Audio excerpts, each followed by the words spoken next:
can take. Tonight I'm going to show you quite a few games that you can bring home and then use with your child at home. The first two are going to talk about letter naming and sound fluency. So this is that Ames web that we talk about all the time. So basically what we're looking to measure is fluency, how quickly can they get it out of their brain and tell us what the information is. So that's actually what one of our Ames sheets would look like. And then we set our timer for a minute and have them read as many as they can. And this is all on your paperwork that you can look through. But what we're looking for is that rapid letter naming, like how quickly they can say it, helps us know, it's a good predictor of what their reading success will be. So that's why I want the kids to be able to say that information really quickly. And now it's really fun because, as many of you are seeing at home, your kids are connecting those letter sounds to those pictures of those letters and starting to sound outwards, which is very difficult, but it's really neat to see them start to do. So that's where our kids are at this point. So the first game, and feel free to take notes if you want to, but you don't have to. Our first game is called Race to the End, and it will look like this when you're finished assembling it. So basically what you'll do is just glue the two sheets on, and then you will take the dice when you're playing at home, roll the dice, and then you also have those little cubes you can play for game pieces. If you have cooler game pieces at home, use them, but those are just a placeholder if you need them. The letters that you're going to see on here are a lot of the ones that are difficult for the kids. So you're not going to see your ones like M and S that are usually typically easy for students. What I put on here were the more difficult ones. So we roll a dice, let's say you got a 2. You're going to move your spacer or your marker 2 spots, and along the way you have to say the letters. So you want to get your kids to do this as fast as they can. So GQ, and then it's the next person's turn to roll and say them as quickly as they're moving along. Does that make sense? Mm-hmm. So pretty easy assembly on that one. And then for many of you, your kids are already rocking letter names and sounds. So what you'll do is you'll take the plastic sleeve, and you have a couple choices here. You can take a dry erase marker and you can make this editable. So for right now you could put on sight words, like kindergarten sight words, and you could write it on top of there. And then as they're moving along, same thing, they're going to say all the words as they go. If you don't want it to be like that, then you just take it out and write on the squares, and then it's just your permanent copy. So it's up to you how you want to do it. Okay, so those two games are played the same way, but you can decide how you want to play them at home. So that's the first one. And again, at the top, you'll see the directions for assembly, and then the bottom is the directions on how to play the game at home. So if you get home and you're not sure, they're there for you. The next one is Alphabet Bang, which has that element of chance the kids really enjoy. So all they do is reach in, they're going to pick out a letter, so that you can have them say the letter name, you can have them say the letter sound, you can have them think of a word that starts with a letter. For your kids that are chopping, learning how to chop, that could be a good one. Okay, so Q says qua.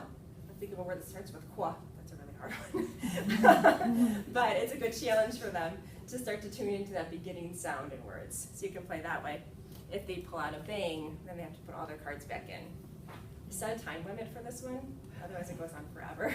So, kind of set a timer. We're going to play for 5 minutes today before you get started. So what you'll do for this game is you'll just cut apart the pieces and put them in the bag. I like to label my games, otherwise I can never find what I'm looking for, so feel free to do that too. Let's bang. Okay, so we talked about letter naming and letter sound fluency, and then the next area we look at is the area that I know a lot of kids are struggling with right now. This phonemic awareness part is the blending and the segmenting. So blending, k, at, cat. Segmenting, cat, k, at. So blending, putting together, being able to read words. Segmenting, being able to push the sounds apart and write them eventually. So when you're talking about phonemic awareness, you're talking about being able to do it initially without anything in front of you, no text. So you don't necessarily have them reading the word cat, you're just doing this with your voice. And that's what phonemic awareness is being able to hear and manipulate sounds and words. It's really tough, and it's one of those skills where kids typically either have it or they don't have it. And when they don't have it, it takes a lot of practice and time to learn it. And then, just like everything else with them, which I'm sure it's just like a mom panicking about like, why aren't they walking yet? And then one day they're fine. So it's the same thing. It just takes a lot of practice, and then one day they've got it. So stick with it. I know it can be very frustrating. but it is important because that ability to hear the sounds in words, most critically in their school career, is going to be important for them for spelling and writing, but they also really need to be able to blend together parts of words really fluently and smoothly and hear them. So they are very important skills. Usually the most difficult one for kids to hear, we're talking a little bit about this.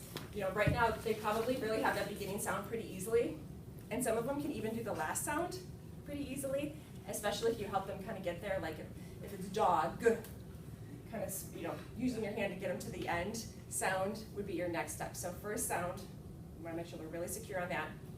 Okay, now we're going to work on hearing the last sound. Dog, what's the last sound? G, pat. Getting them to hear that last sound, almost working on them individually, and then you're going to get to the beautiful middle, okay? So there's a couple ways to approach this. The best one that I like to do with the kids is called a roller coaster. So if we're working on that word dog, you're making your hand basically do a roller coaster. So dog, d-og, and really stretching out that middle one so that they can hear it. Basically saying the word slowly, which is what segmenting is. And it can give them a better feel for the word than really trying to isolate and separate the sounds. D, ah, g is much harder than d, ah, g for the kids. So that's a really good place to start. Or tell them to think of it like a rubber band. Dog, and really stretching out that word as far as you can. There is a bingo game that you're going to make for the middle sounds. And for these words, they're going to be short vowels. So short vowels are just when A, E, I, O, and U say the sound. So A would say A, E would say I says I, O says and U says So doing those short sounds in the middle. And let's do an example here. So this would be well. So you're going to do your roller coaster, wow. Cue them into how their mouth looks when they're making it. A lot of times for the E sound especially, I'll really exaggerate it and stick my tongue out. Wow. And so we talk about which vowel makes you stick out your tongue. Oh, it's E. Which vowel makes your nose get kind of scrunchy? It's I, it, pig, and kind of overemphasize. O makes your mouth actually make a circle like the letter O. So pot, it's making an O. A and U are usually okay because they're distinguishable from the other ones, but getting your cheeks get really big, and kind of comes from right here. So if you can cue them into that, that can help them hear a little bit better too. Tell them literally, it's probably creepy, but I tell them, look at my face, what is my face doing? So do that to them too. What is my face doing when we get to the middle? What is my mouth is making an O shape, that's the O. So kind of cueing them in that way can also help them start to realize what their mouth is doing as well. So going back to the game, so well, that would have the short E in the middle. And so you just take one of the little counters pieces and then put it on the E, and you're trying to get a bingo. Okay? They'll probably need a lot of help with that game at first. A little hint, if you would like, at the bottom of the paper it says the words that the pictures are. So there's some that are like, there's a ship in there, so you're not getting home being like, boat. Okay, this is not right, it was not a boat. So you could, if you wanted to, like I wrote well on the bottom of the card, just so you have it at home. Just if you're, have those ditzy moments like me, feel free to do that. So that's our bingo game.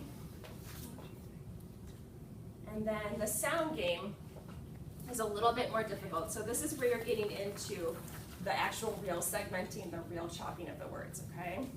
So assembly, fairly easy. You're gonna glue on the 2 pages again, and then you'll play it you'll cut apart the cards, put them in a stack face down. So you pick the first one. Again, feel free to write what they are on the bottom if you want. So cat, let's see how many sounds are in cat. At. There are 3 sounds. So that means I'm gonna move my game piece 3 spots for the 3 sounds that I heard, okay?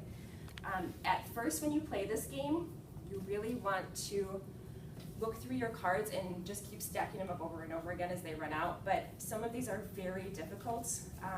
They have many, many sounds in them, so kind of look through and make sure you stick to like the 2 or the 3 to begin with, and then add in the words that have 4 or 5 sounds. Okay? Any questions so far? I know I'm talking kind of fast. Questions? No? Okay. All right.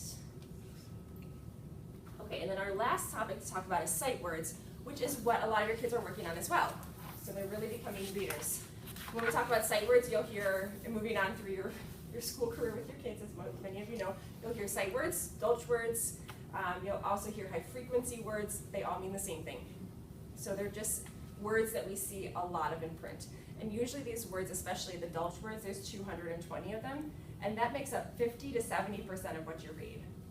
A lot of the words are really functional. So it's not words like cat or house that have meaning necessarily, but they're words like the, of.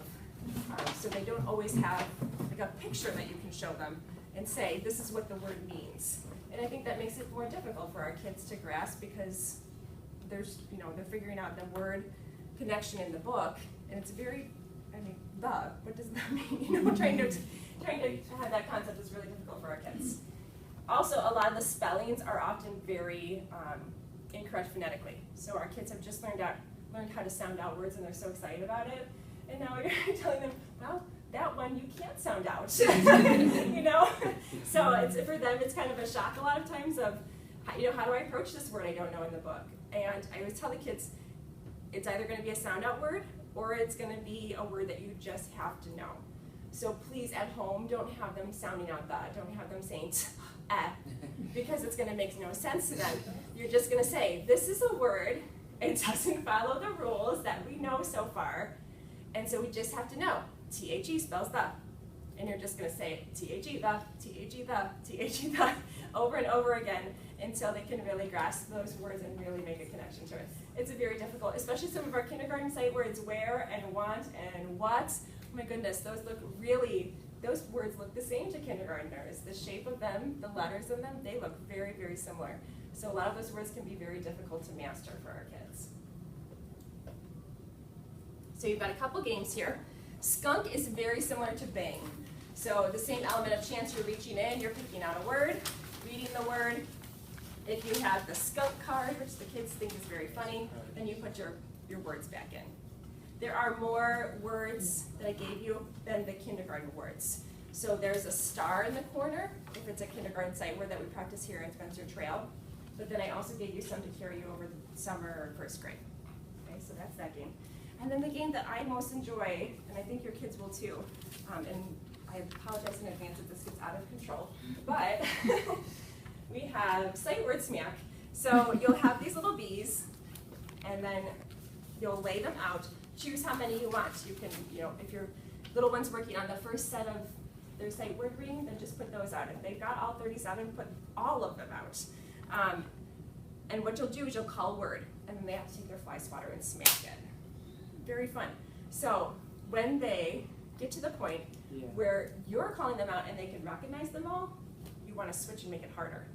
So then you tell them, okay, I always tell my kids, now you're the teacher, but you can tell them whatever you want home. Okay, now you're going to be in charge of the game.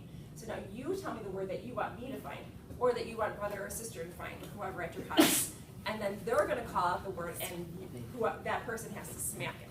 So that makes it more challenging for our kids.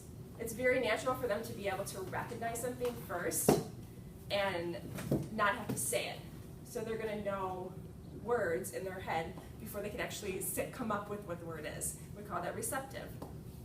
But expressing it is much more difficult. So having to come up with the word when they look at it is much more difficult. And so you want to challenge them when they get to that point. Okay? Right. What questions do you have?